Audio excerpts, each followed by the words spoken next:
So I'm gonna move into Christ. Okay, me. So who is me? So I said my name is Jowal-Lisa. I'm actually going through the process of reclaiming my name. I used to go by only before, as a child, I went by Lisa only with family. So I'm going through the process of reintroducing myself as it's comfortable for me. And my name, so Jowal-Lisa is a name that I was given by my parents, which is essentially, in short, I love to tell a story about this, but you know what, I got time, I'm gonna tell the story. So my parents met in Bible college, and before they even got married, they knew they were gonna have children. So they were talking with people in their class about like what to name their kids. And one of their classmates said Lisa. And they're like, okay, so that's part of it. And then they also gave me the Joel part, which is really a joining of my parents' names as one. So my interpretation, and Lisa in itself means God's promise. So my interpretation of my name is God's promise for both sides of my family, for my family. That's how I'm interpreting it. And that's who I am and how I hope to show up. And I also am choosing to use storytelling for most of this presentation, because I can sit here and tell you information. I can give you the facts. I can do all that for you. And also, how much can you receive from that without the personal piece? I find a true value in giving the personal piece. So that way you see how hopefully it's like me reflecting a piece of you back. So that way you can see that if that me moving through what I move through, you also can move through what you're moving through. We're not going through the same things at all. And also, we can also move through some things. And that's the work that we're doing here. So I'm going to start with a little story from this morning. So this morning I'm playing, the little birds on the end of the string with the cats or cat toys. And I'm playing with my cat. Her name is Deo. That means joy arrives. In Yoruba, so that's her thing. She's behind the camera, so you can't see her right now. She's sleeping, but so I'm playing with her toys so that way she can get her energy out. She likes to play. Cats are natural predators, and they're also prey. But that means they have to have some playtime to let their aggression out, let their stress out, So my dad actually came downstairs and he saw me playing with her, and his response was that I was teaching her violence, and not giving her the healthy space to release her aggression, to honor her aggression, to be her natural self as a predator, but to have a healthy outlet to release that. It's a natural, healthy part of her. Her aggression, her activity is a natural part of her. So as it happened, I responded that it's not teaching her violence, it's giving her a healthy outlet to release the aggression that she has. She has to release it. And truth be told, if I didn't give her the space to healthily connect to herself, to connect to her aggression, then she was going to chew my plants up. So like, either I assist her and give her the healthy, loving support to do this, or I don't. And whatever happens, right?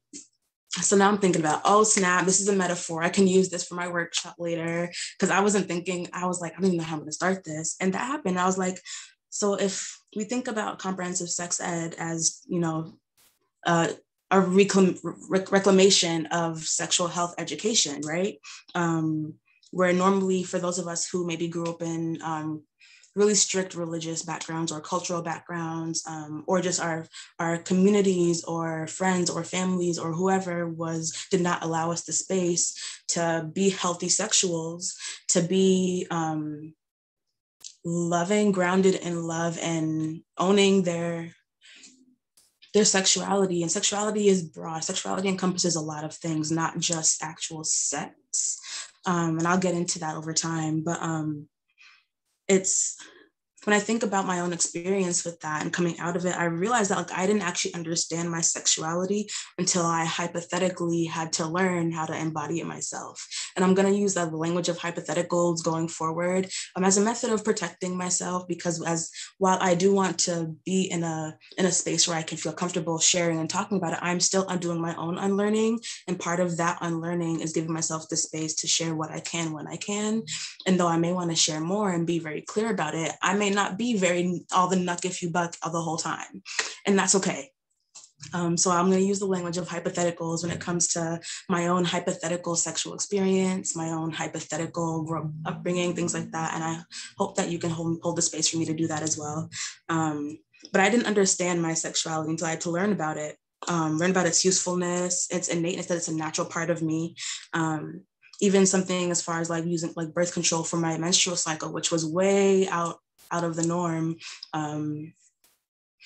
That wasn't allowed because of the fear of the threat of sex, not for my health. My health wasn't enough. But also I didn't know how sex worked until it was hypothetically time for sex, or I didn't understand how pregnancy happened until I was in training to be a family planning counselor. And this is well into my adulthood, but we are sexual beings the whole time up until then. That's a natural, innate part of us that we are not always aware of, or that we may not be supported in being aware of.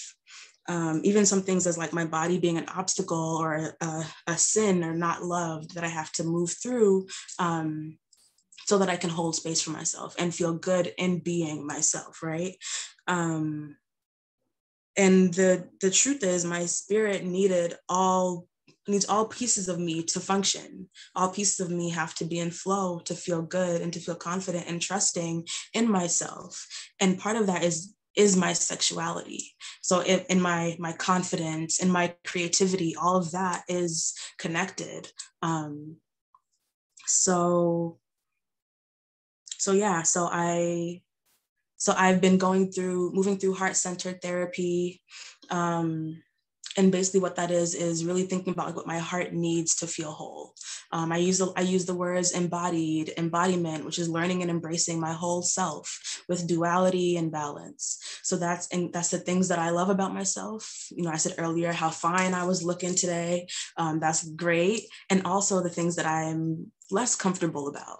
So like that could be like me shying away from speaking up for myself, that I have to choose to wholly embody and not reject. And I'm going to touch on this later on, where in terms of like answering a question about like how to approach internalized messages with curiosity and compassion, and how I respond to that. So that's going to come up, but just being mindful of like how we do the work and take the time to do the work to repair our relationships with ourselves.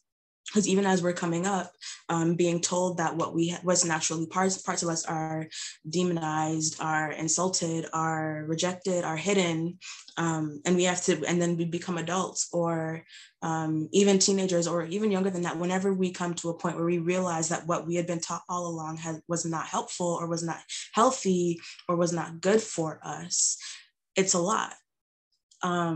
It's heavy.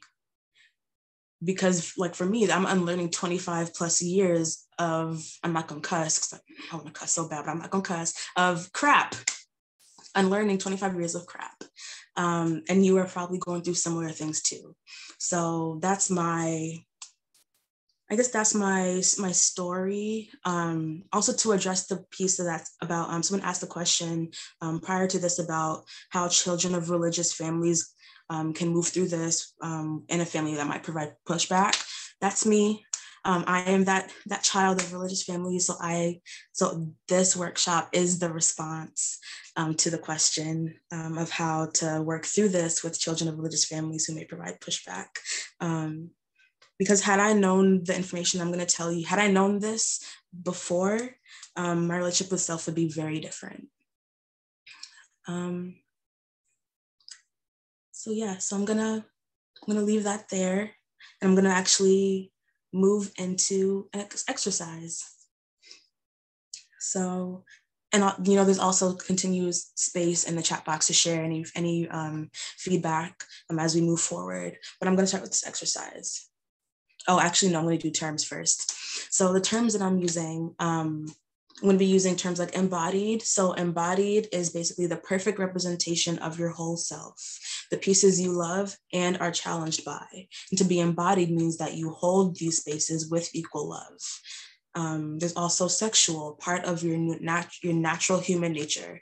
It's your overall sense of pleasure as well. So yes, sexual is related to sex, but it's also how you find pleasure in anything, how you find pleasure in taking a walk outside or in doing everyday things, like how you find pleasure or how you feel pleasure. There's also the language of decolonize, which is basically shaking up the norms that do you harm. So when you think about things like anti-capitalism, anti-racism, decolonizing is shaking that up because it's not helpful for you. So there's also things like resting. People don't want you to rest. Get your rest. That is shaking it up. That is decolonizing how we move through the world. There's also things like the inner self, also the phrase inner self, which is basically what I call the emotional and spiritual part of you. It often runs the show in the background. So while you externally are doing things, it's often run by your inner self. You may also call this like your subconscious, I think that's the language that's used. It's what's doing the work underneath the work. So it may not be obvious to you what your inner self is doing until after this exercise we're going to go through and on the slide after this one. Reparenting is essentially the act of giving yourself what you didn't receive as a child, showing yourself the love that you needed, the nurturing you needed, the support you needed.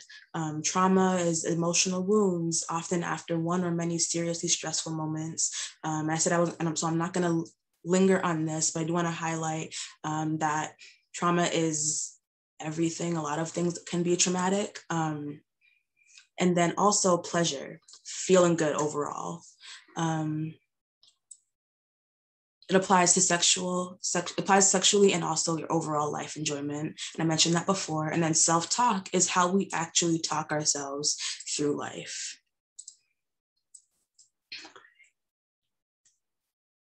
So I'm going to start with this exercise. And the critical voice exercise is basically, it's the space where the critical voice is the actual way you talk to yourself that isn't actually coming from you.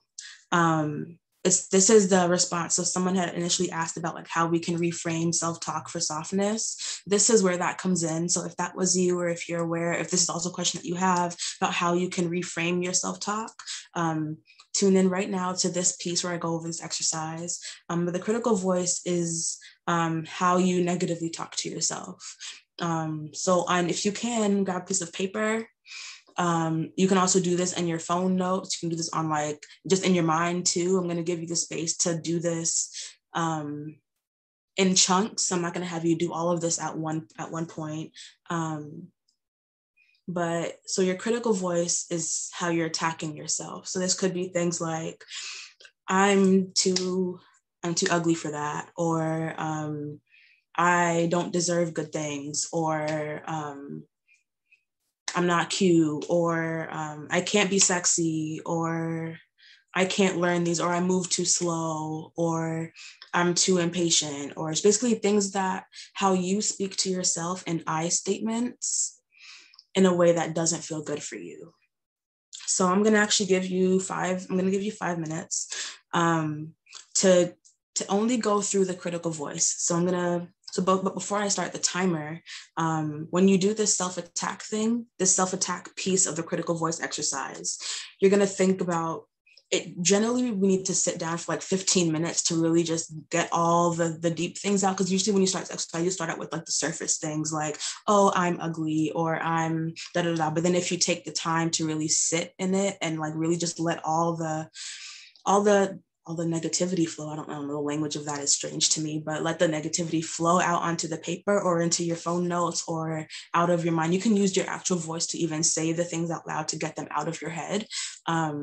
To kind of like symbolically get them out of your head without never mind, I'm not gonna go into all that, but that's what the critical voice is, how you're self-attacking yourself. So I'm gonna, and the point of doing this first piece, like I said, we're only doing, if y'all, can y'all see someone nod and let me know if you can see this mouse thing? Thank you. So we're only gonna do this first piece, of the critical voice, where you're self-attacking. We're gonna do that for 5 minutes, really just to examine how we're talking to ourselves. So like I said, this could be things like, I don't deserve a partner that loves me, or I don't deserve happy relationships. I don't deserve to be happy. I don't deserve a job that supports me. It doesn't have to be sexually related. If you can bring it there, great. If you can't, that's okay too, because like I said, sexuality is in everything anyway. So I'm gonna start the timer. I'm gonna go for 5 minutes. And I'm gonna ask y'all to take the full 5 minutes to really try and get in the space of getting these self-attacks onto the paper or wherever you have them. And so I'm gonna start that timer. And if you need clarification, let me know. You can come off mute or send me a chat directly, or even just openly in case anyone has the same question. If you have any questions, but again, these next 5 minutes are specifically for you to write out all the ways that you can think about that you can communicate with yourself, that you do communicate with yourself, or how other people may communicate with themselves when it comes to time for them to do things. So I'm gonna press start and go ahead. So you can take these next 5 minutes and do what you have to. And also, like I said, take your time, take space for yourself. I'm gonna stop talking now. Go ahead.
Just popping in to say we have about a minute or so left.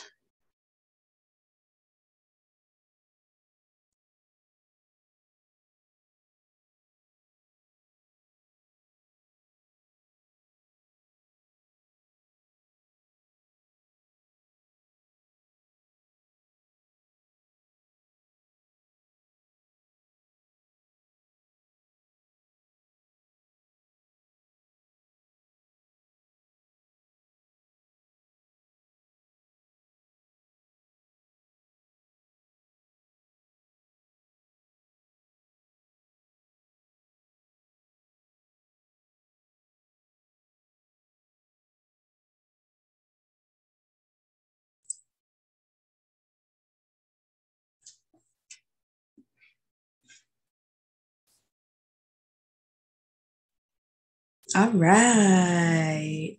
All right. All right. Yes, I know that's some ugly business. I'm really trying not to cuss, y'all. I know that's hard. Before I do like feedback, I'm gonna actually move right into the next piece. So we're gonna continue with this critical voice. So you have your pieces that you wrote, your I statements, your I can't be sexies, your I don't deserve to be happies, your those things, right? And like I said, generally this process would take at least 15 minutes to really get to the depth, but this is an hour workshop. And also it's one thing to get into this space, another thing to get out of this space. So we're gonna take those statements, those I statements, right? And I'm going to take two-ish minutes. I'm going to give you two-ish minutes to go back over those exact same statements and change the I's to U's. Hold on a minute. Okay. So like how on the screen now I have, what said, I'll take what I can get originally would be now, you should just take what you can get. Or I'm not creative enough for good or healthy or pleasurable sex to you are not creative enough for good, healthy, pleasurable sex. Why am I trying to be sexy? Why are you trying to be sexy? I need to change my body, my personality to be good enough. No, you need to change your body, your personality to be good enough. And you're going to just take all the I statements that you just wrote and go back over them and just change them to you statements as if you're saying them to someone else. I'm going to start the timer. So let's do 2.5 minutes. Go ahead.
It's going to be about 30 seconds, okay?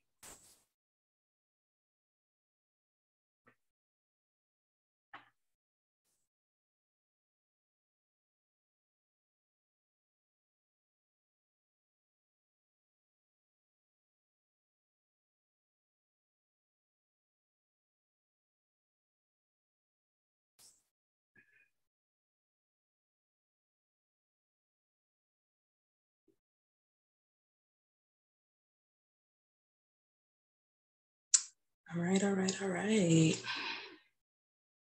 So I'm gonna save my, yes. I'm sorry, y'all. I didn't say nothing out loud. The in the chat box to share. Yes. My heart started racing too. Actually, I'm glad you say that. When I did it originally, I'm looking at my journal now as I'm going through this with you all, and I'm looking at it. I'm remembering that I actually didn't even finish. I started changing my eyes to use, and then I just stopped because I realized, oh, S word, this is not nice. Like it was, I'm even holding my heart now. I don't know if y'all can see this. I can't see what y'all see, but yeah, it's suddenly very different. Thank you for saying that. So the third piece of that is the reframing. So this is what they call the exercise people, whoever created this, call the true self. So this is what you would actually like to say to yourself. So when you look back at your I statements, your you statements, how can you reframe them so that they're not negative self-talk? So let's say one of your first ones was, I'll take what I can get. And then it became, you should take what you can get. Your true self could respond, I deserve the most pleasurable experiences. I don't have to accept lackluster relationships and pleasure. And this is, I know you're reading it and it's like, oh yeah, this is easier said than done. Yep, you're right. You're right. It takes a lot of time to actually move through it and really adapt these things. Like I just said, I didn't even finish all the way of the exercise because I had to take the space away from that. And that's okay. Allow yourself to take the space because this is hard work. I'm going to say this multiple times. You're unlearning 20 plus, however old you are, years of crap. It's going to take time. Other ways to reframe this. I'm going to give you space to reframe yours as well. I'm going to read through this really briefly. I deserve to express myself however I want, and sexiness is a part of that. If that applies for you, I am doing better every day to show up for myself. Realistically, anything that you wrote can be reframed to I am doing better every day to show up for myself, or I'm doing my best and that's okay. I'm doing my best and that is okay. I'm learning the tools to connect to my sexual self, and it's okay to take my time. Because like I said, you're unlearning blah, blah years of crap. I wrote that on the screen. I was just saying that. I didn't realize I wrote it, but I'm unlearning however number of years of trauma, and the change I want cannot happen overnight. I love a rush. I love rushing. I love I just changed overnight. I love things. I love thinking that I can do that, but it's not realistic. I have to give myself the space to really get rid of the things that are not healing for me or not helpful for me. So I'm going to leave this up on the screen. I'm going to do 3 to 4 minutes, and I'm going to check in along the way to see if you need more time. So I'm going to leave these up for inspiration. And if you need to copy it down as the word for word as a reframing of yours that you wrote down, do that. Do that for real. So I'm going to start the timer. What I say, 3 to 4 minutes. Okay, I just started the timer. If you have any questions, come off mute, send the chat box thing or whatever the youth are calling that, and then I'll respond there. But yeah, try to reframe it as you can.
So we have about a minute left on the timer. I'm still going to give you that minute, but do you think you'll need, anyone think they'll need more time than that?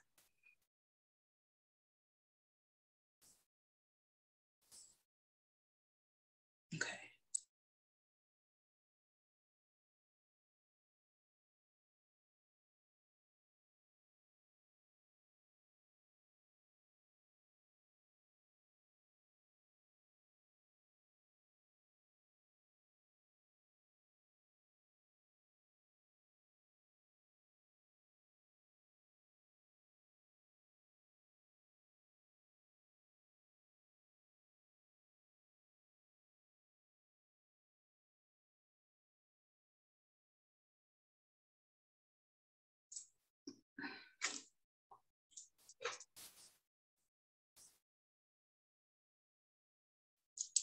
Okay.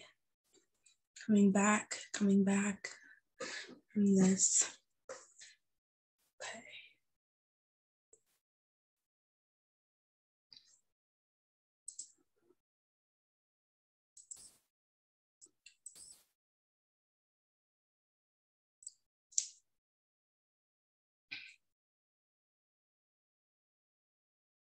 You're welcome. That's, yes. I love the language of defensive that you use. Yeah. It's like it's like, at least how I interpret what you're saying. It's like, I'm like, why would I ever do that? Like, it's very hard to realize that this is the way that I speak to myself. Cause I like when I was like, I think when I did the you piece as well, it was like, I could never talk like this to someone else. I see nods. Yeah. And it's like, I couldn't. So how is it so easy for me? It's lovely. So actually, that's a great segue into the next piece.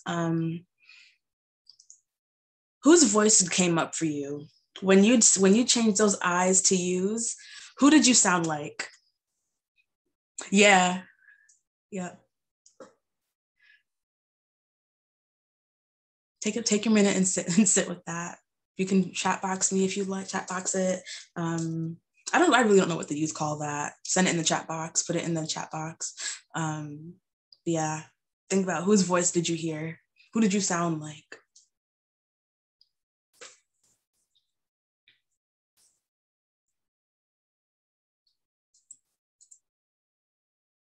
Family members, teachers, media. Yeah. Yep. Yep. When I was looking through my journal, it was family sprinkled all up and through there. All up and through there. Yeah. Who else? Yeah. A lot of times, yes, exes. Thank you for saying that. Yes. Old relationships, doctors, yes. Yeah. Yes. It comes up a lot. It's a lot of external voices that are now our voices. Even like old friends, like as you say exes, like ex relation, ex like partners, ex friends, ex family members, if that however that works for you. It's, yeah, those voices are coming up. I remember when I clocked it, I was like, oh snap, they were real stank. Like, I didn't realize it in the moment, but thinking about afterwards, it's like, yikes. What did you notice between your critical voice and your true voice? Like, which voice, how did they feel for you as you wrote them out?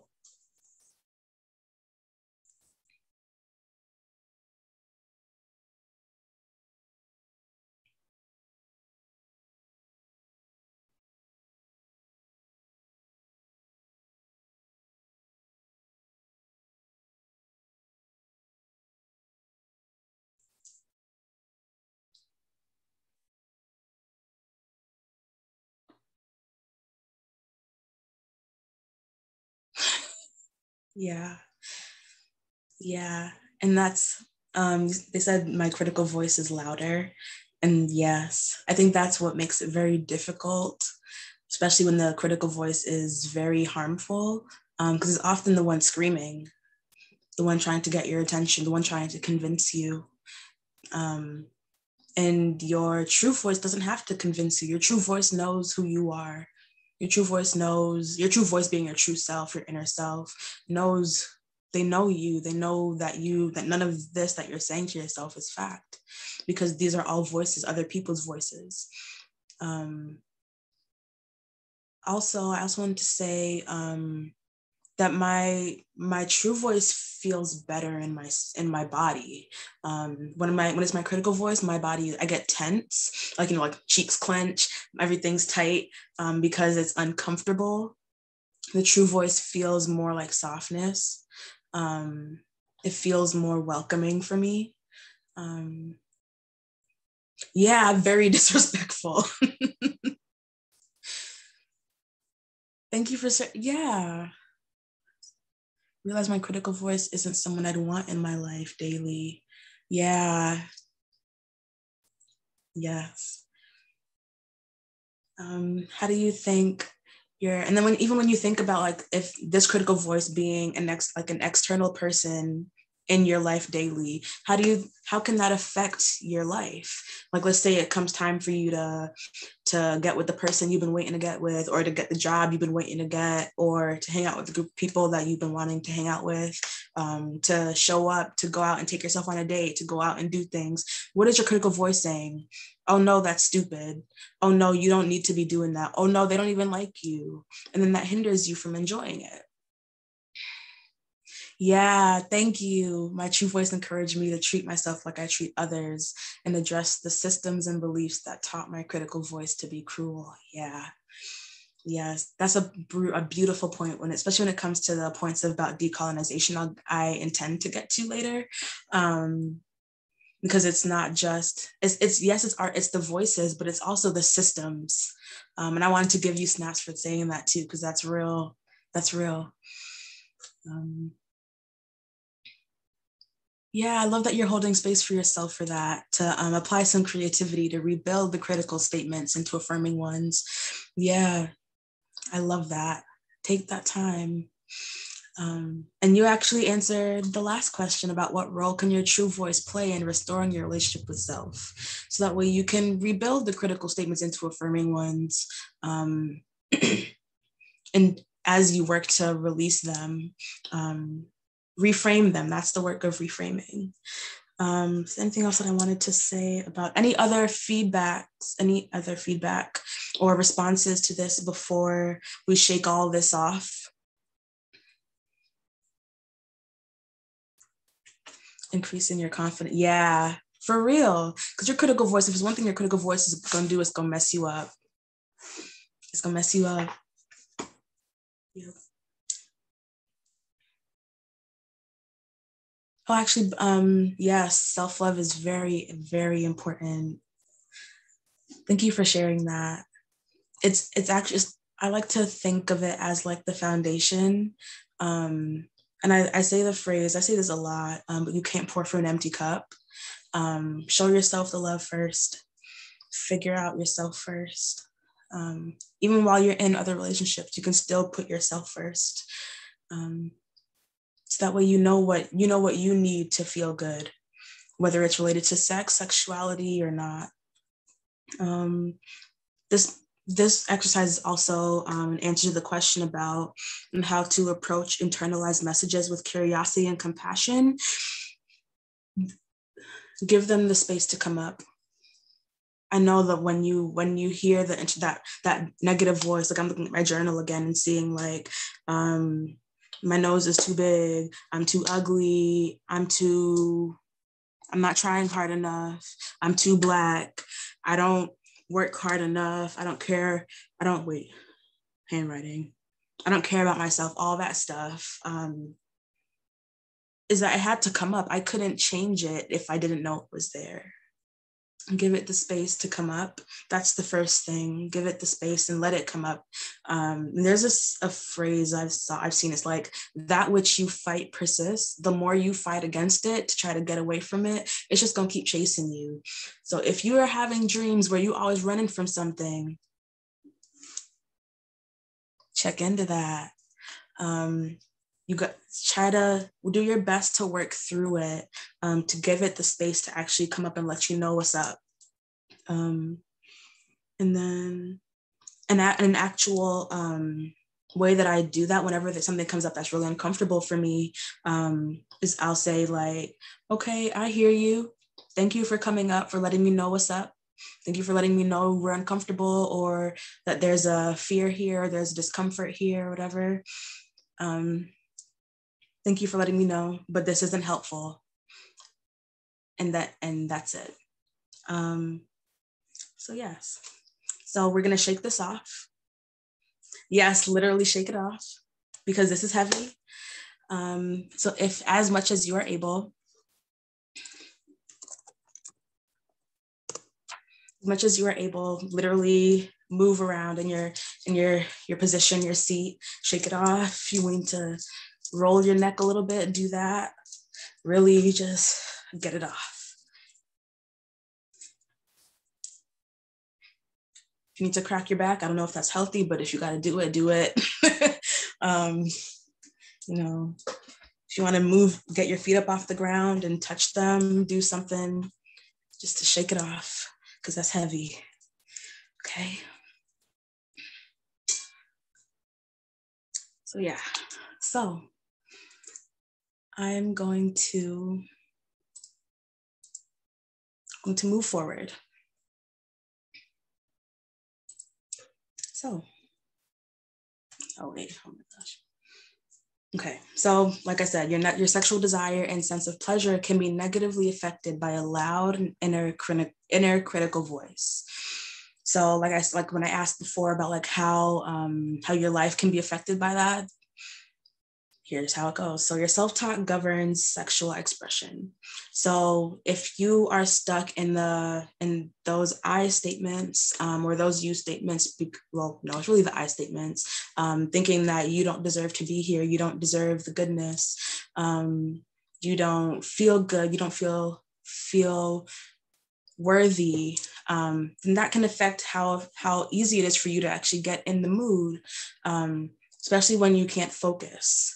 You're stuck in the rumination cycle. You're going around and around and around and stuck in a space in your mind where you just don't feel like you belong here. And that's hard when it comes to sexy times.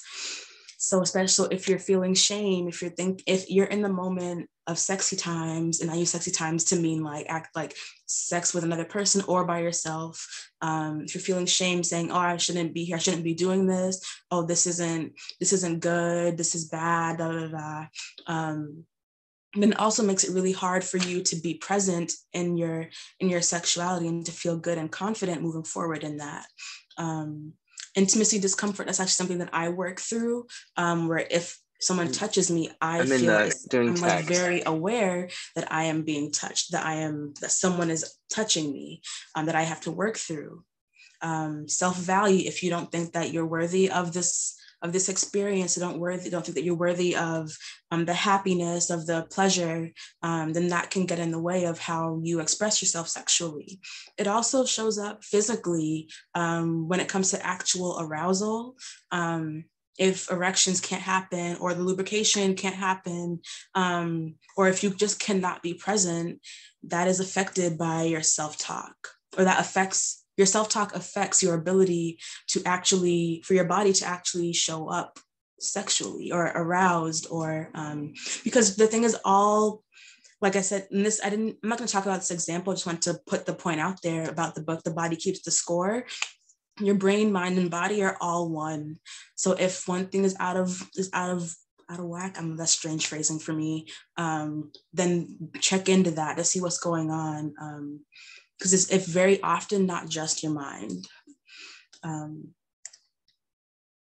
So when it comes to actual self-pleasure,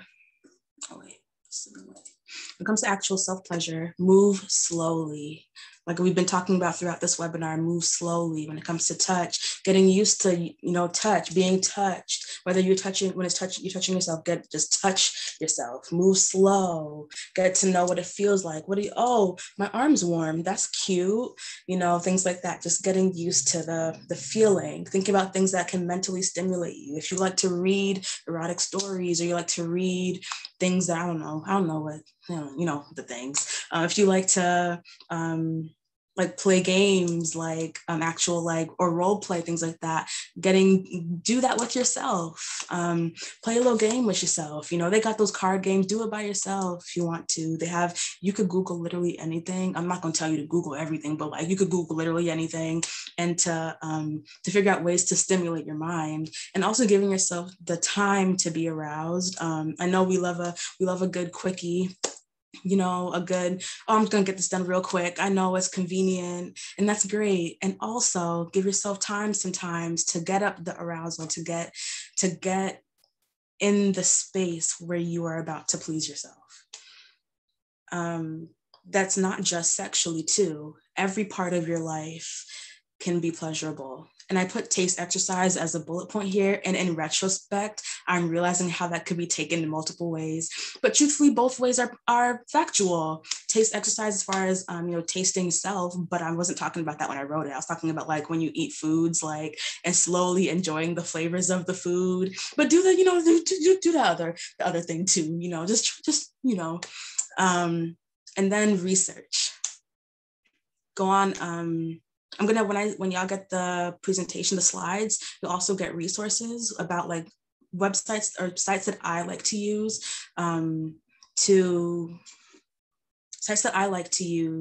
to give me information so that I can learn my body. And there's sites that are catered for teens going through puberty. I am going through puberty. I'm not, but I'm learning. So I use those sites, and they're useful for you. So on this next, this next slide is the one that has the genital anatomical drawings on it. Heads up. So, if you need to not look at that, that's there. So the mirror gander. When you take a moment, grab a mirror, take a look, and just look at yourself. Get used to your body. And it's not just genitalia, but your whole body, exploring yourself, literally, yes, all these spaces here. So I love that both these drawings have an anus on it, because that's great, because that is a sexual zone. There's a word for that, an erogenous zone, I guess, I think that's the word. These do feel good for a lot of people. There's also spaces here on the outer labia, on the inner labia, internally, for people with vaginas, all of this, there's another word for it. I call it the mound. There's an anatomical word for it. Well, no, I'm gonna get back to it. But all of the space around here can be pleasurable. It doesn't have to just be penetration. It doesn't have to just be clitoral, which is, I forgot to mention the clit. Sorry, y'all. There's a clit there. All this space to explore. And then here over on the penis, you have the anus as well. The testes are also, all of this, literally anything can be explored. The testes, the shaft, the head, even this little thing, this space in here, I don't know, they're calling it the frenulum yes, that. Touch everything, literally touch everything on genitals, but your genitals are not the only place where pleasure is. Your whole body can be explored, literally everything. If maybe you like a good arm stroke, that's cool. Maybe that's your thing. Maybe a good ear touch, or I don't know, lick or whatever. Maybe you like holding hands, or literally just doing some touch. Literally anything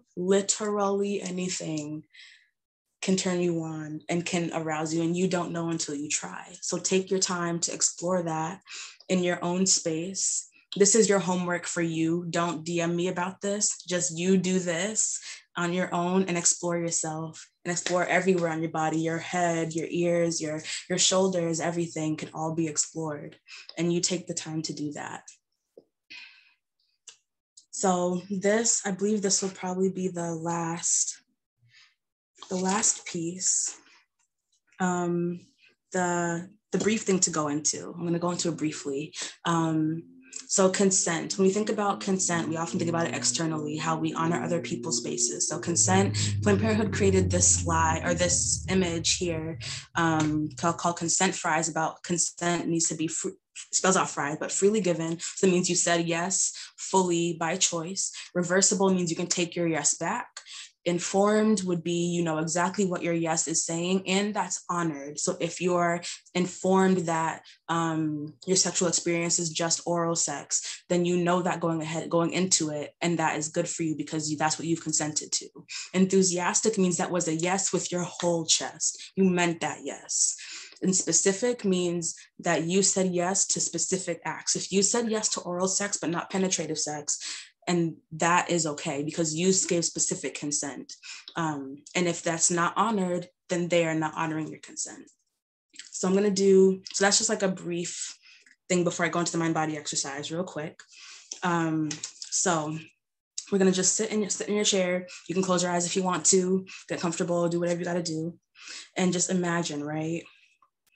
Imagine you have free ice creams given to you for free, or a cake, or your favorite vegan dessert, or whatever it is that you really, really want. Now imagine you've been craving it, right? You've been craving it all week. You know where it came from. You know what flavor it is. You know exactly what you're getting. You really, really, really want this. You have space for it. You're not full. There is space for you to enjoy this, right? So you have the ice cream.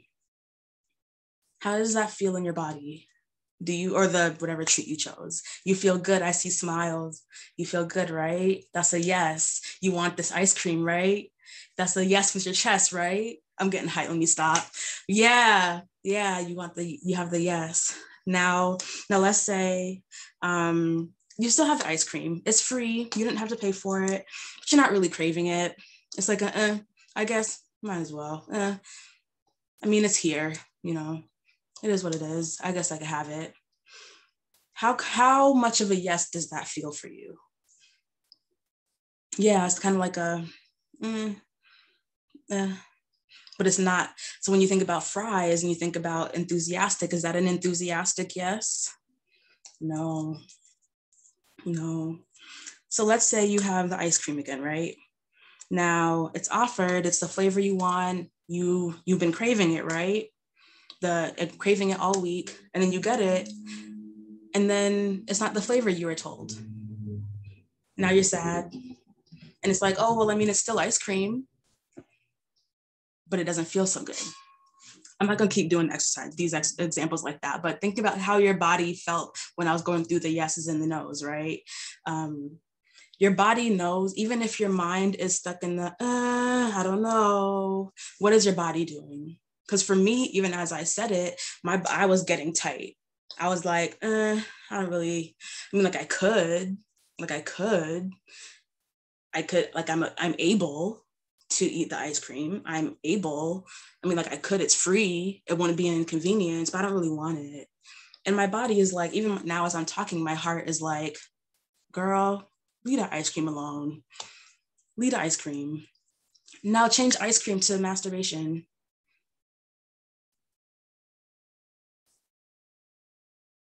You've been craving it. You're excited about it. Now the moment's here. Everything's perfect, all lined up, and you're ready. You're like, yes. And then so you do the do, and you feel good because it's all lined up for you. Or instead, you're like, not really feeling the vibe anymore. I mean, I could. I mean, who knows when I'm going to get the chance again? Who knows when the space is going to be there, if I'm going to be feeling it? Who knows when I'll get the urge? Or maybe my toy's dead and it's not the one I wanted to do, or it's not the way I wanted to do this. Maybe anything that's not lined up. And some of these things doesn't necessarily mean that you don't give yourself the consent. Some of these things are things that you can work around, that you're okay with working around. But some of these things you're not okay with working around. Maybe your mind can't stop racing about something. I remember for me, I kept getting interrupted mentally because I had a lot on my mind and I couldn't focus. And I used to just push through and just be like, you know what? I have the opportunity. I might as well just do it now. And then afterwards, it would be mad subpar. And I'd be like, that I could have just left that alone. So I chose to not. So one time I chose to just not. I was like, you know what? I'm not even going to finish right now. I'm just going to leave it. And when I say finish, I'm talking about masturbation, orgasms, things like that, to be clear. But I was like, I'm just gonna leave it alone. And then I realized what was actually bothering me, that I could actually work through it. So some of those things could be like the self-critical voice.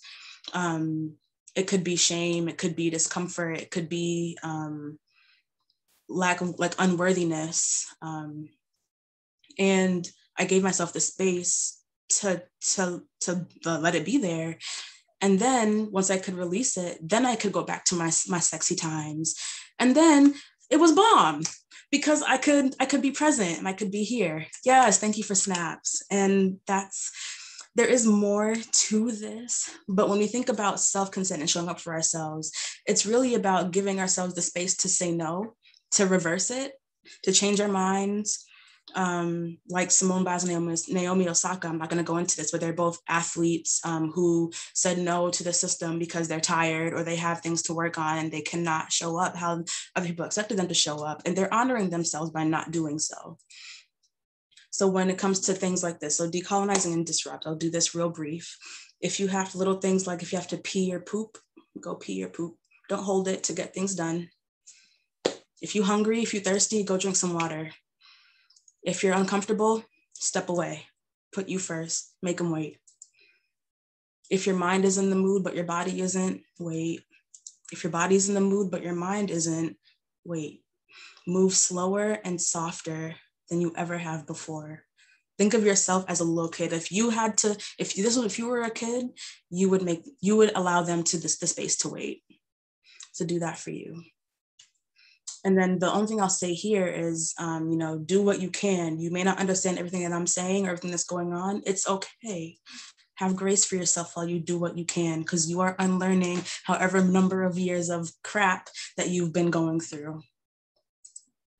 Shake it off real quick before I pass it over. And yeah, you'll get the slides. There is a, shake. And thank yourself. Say thank you, Jowal-Lisa. Thank you, whatever your name is, and thank yourself for being here as you move through this. And that's me. And so I can pass this. How do I pass this over? Do I just stop share, or like, can y'all take it from me? Like, yeah. I don't know how to do that. You can stop share, I think. Okay.